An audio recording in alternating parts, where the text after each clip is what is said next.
पूर्वी लद्दाख की गलवान घाटी में भारतीय सैनिकों के साथ हिंसक झड़प के 7 महीने बाद आखिरकार चीन ने कबूला है कि इस झड़प में उसके 5 सैनिक मारे गए थे।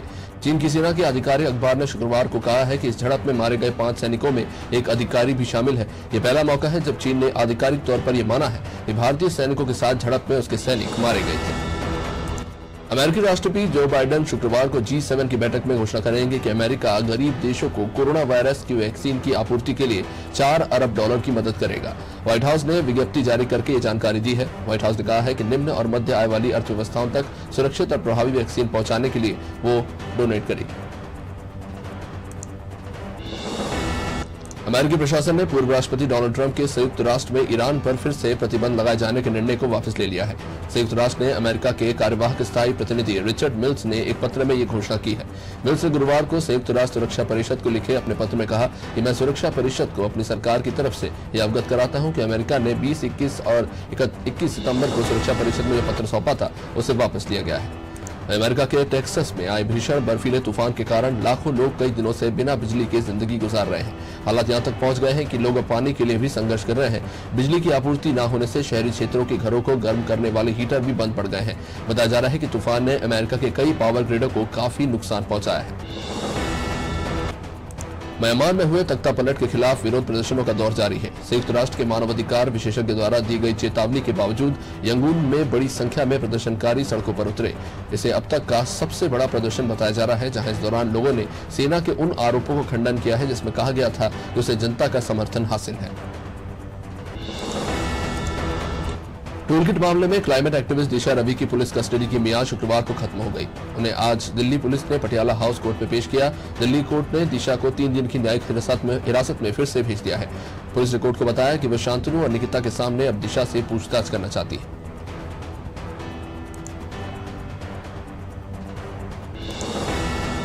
भारतीय मौसम विभाग ने अपने ताजा अपडेट में कहा है कि आने वाले 2 दिनों में उत्तराखंड, हिमाचल, जम्मू कश्मीर, मध्य प्रदेश, छत्तीसगढ़, ओडिशा, झारखंड, महाराष्ट्र, तेलंगाना और तमिलनाडु में बेमौसम बारिश होने की आशंका है। विभाग ने इन 9 जगहों पर अब अलर्ट जारी कर दिया है।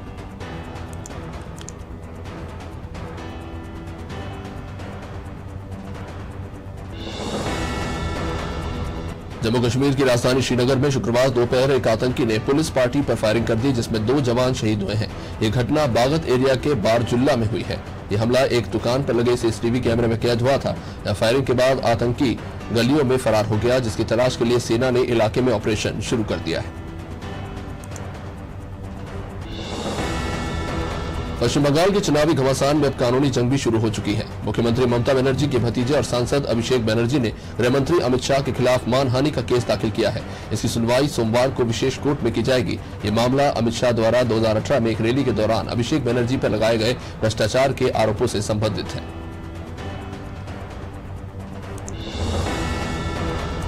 देश में अब तक 1 करोड़ 1 लाख से अधिक लोगों का कोविड टीकाकरण किया जा चुका है। कोरोना संक्रमण की धीमी रफ्तार के बीच कुछ दिनों से नए मामलों में वृद्धि हो रही है और सक्रिय मामलों में दूसरे दिन भी बढ़ोतरी का सिलसिला जारी है। देश में अब तक 1 करोड़ 1 लाख 88,007 लोगों का टीकाकरण किया जा चुका है।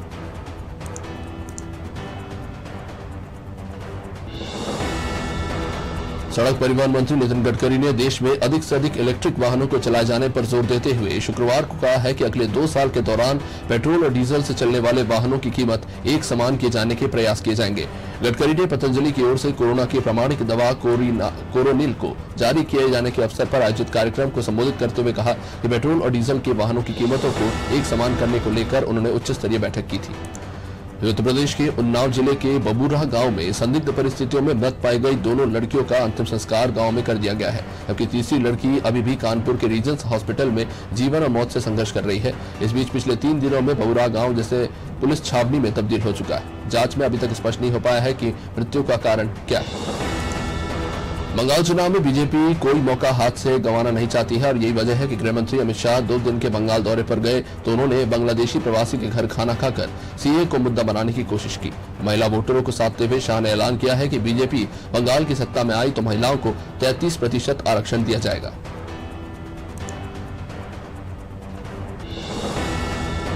गुरुवार को उत्तर प्रदेश के विधानसभा सत्र शुरू होने से पहले ही विरोध की बलि चढ़ गया ये सत्र, क्योंकि विपक्षी दल समाजवादी पार्टी के विधायक ट्रक, साइकिल, अनाज जैसी चीजें लेकर वहां पहुंचे थे।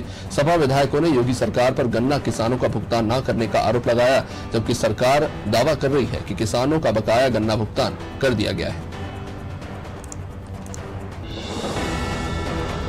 पश्चिम बंगाल में शाह ने एक बार फिर दक्षिण 24 परगना जिले के नामखाना में ममता और उनके भतीजे अभिषेक पर कटाक्ष किया, जिसको लेकर ममता ने भी शाह को खुली चुनौती देते हुए कहा कि केंद्र के एक मंत्री बुआ भतीजे की बात कर रहे हैं। आज मैं उन्हें चुनौती देती हूं कि पहले भतीजे से लड़ो, फिर दीदी से लड़ना।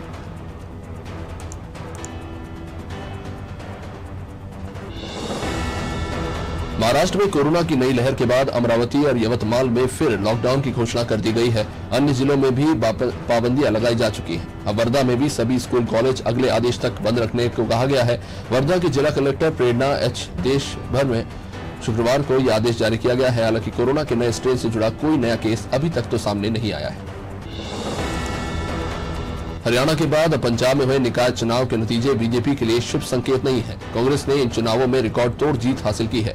8 नगर निगम और 109 नगर पालिका नगर परिषद के लिए 14 फरवरी को वोटिंग हुई, जिसमें कांग्रेस ने बम्पर जीत हासिल की है। मुख्य विपक्षी पार्टी शिरोमणि अकाली दल को इन नतीजों से बड़ा झटका लगा है। व्हाट्सएप ने अपने प्लेटफॉर्म पर निजता से जुड़ी शर्तों और नीतियों को तमाम आलोचनाओं के बीच अब नए सिरे से लागू करने की दोबारा पूरी तैयारी कर ली है। जल्दी ही यह सोशल मीडिया प्लेटफॉर्म एक नया अपडेट अपने यूजर्स को भेजने जा रहा है। इसे स्वीकार करने के बाद इस मैसेजिंग ऐप का उपयोग जारी रखा जाएगा। व्हाट्सएप ने अपने नए ब्लॉग में कहा है कि वह अपने प्लेटफॉर्म पर बातचीत के जरिए खरीदारी करने या कारोबारी से जुड़ने का नया तरीका विकसित कर रही है। सीधी बस हादसे में मृतकों की संख्या अब 53 पर पहुंच गई है। 96 घंटे बाद शुक्रवार सुबह 2 और शव मिले हैं। नहर में बाढ़ सागर बांध से पानी छोड़ा गया था। यहां पानी के प्रेशर से लाश बहकर टनल से निकली।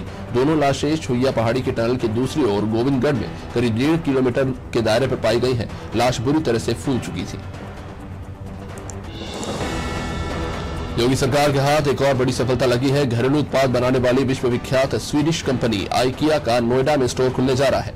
इस संबंध में आज योगी सरकार और आइकिया के बीच MOU पर हस्ताक्षर हुए हैं। जानकारी के अनुसार आइकिया नोएडा में 5,500 करोड़ का निवेश करने जा रही है। यूपी सरकार से 850 करोड़ की जमीन खरीदेगी, जिसमें उन्हें 56 करोड़ का राज्य को राजस्व प्राप्त होगा। नर्मदा जयंती के अवसर पर मुख्यमंत्री शिवराज सिंह चौहान अमरकंटक के दौरे पर हैं। सीएम शिवराज सिंह ने अमरकंटक दौरे की शुरुआत ध्यान योग से की। शिवराज सिंह चौहान ने सबसे पहले नर्मदा नदी के किनारे ध्यान और योग किया और उसके बाद नर्मदा नदी किनारे बने ट्रैक का अवलोकन किया।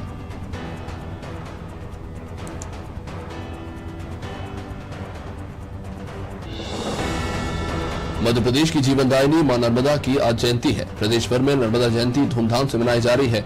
मध्य प्रदेश के कृषि मंत्री कमल पटेल ने हरदा जिले के हंडिया में नर्मदा मैया की पूजा अर्चना की। इस दौरान उन्होंने आनंद मग्न और भक्ति भाव में सरोबार होकर भजन भी गाए।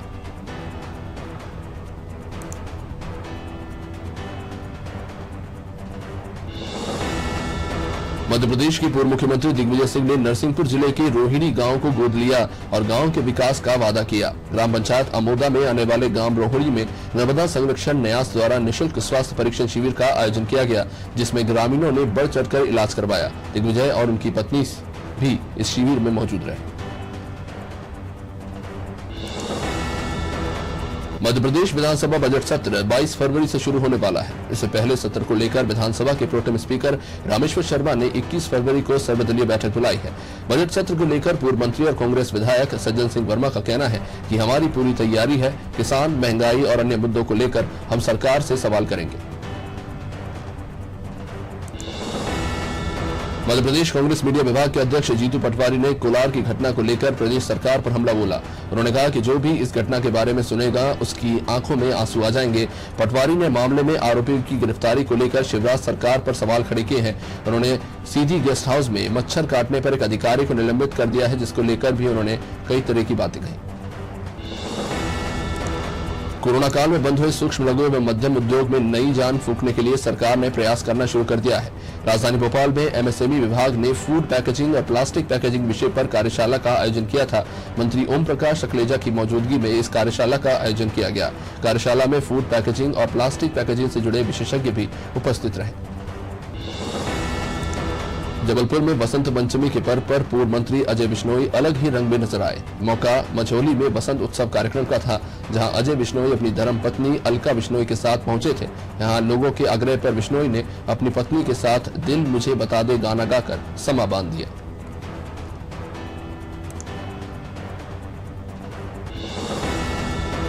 नर्मदा जयंती के महोत्सव के मौके पर नाभी तट पर बसे हंडिया में कई धार्मिक कार्यक्रम आयोजित किए गए। 10 क्विंटल दूध से मां नर्मदा का अभिषेक किया गया, तो वही पूर्व विधायक आर.के. दोंगने ने हंडिया रिद्धनाथ घाट से नेमावार सिद्धनाथ घाट तक 1320 मीटर लंबी चुनरी मां नर्मदा को अर्पण की। इस दौरान बड़ी संख्या में ग्रामीण मौजूद रहे।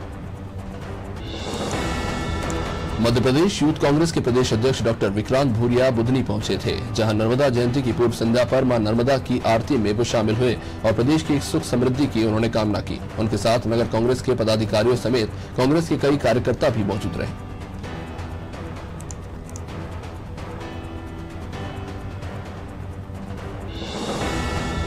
नर्मदा जयंती की पूर्व संध्या पर हंडिया के सभी घाटों पर श्रद्धालुओं ने नर्मदा में दीप प्रज्वलित किए। इस दौरान महामंडलेश्वर दादू महाराज और भागवताचार्य अभिषेक आनंद ने रिद्धनाथ घाट पहुंचकर पुण्य सलीला मां नर्मदा की आरती कर उनकी पूजा की।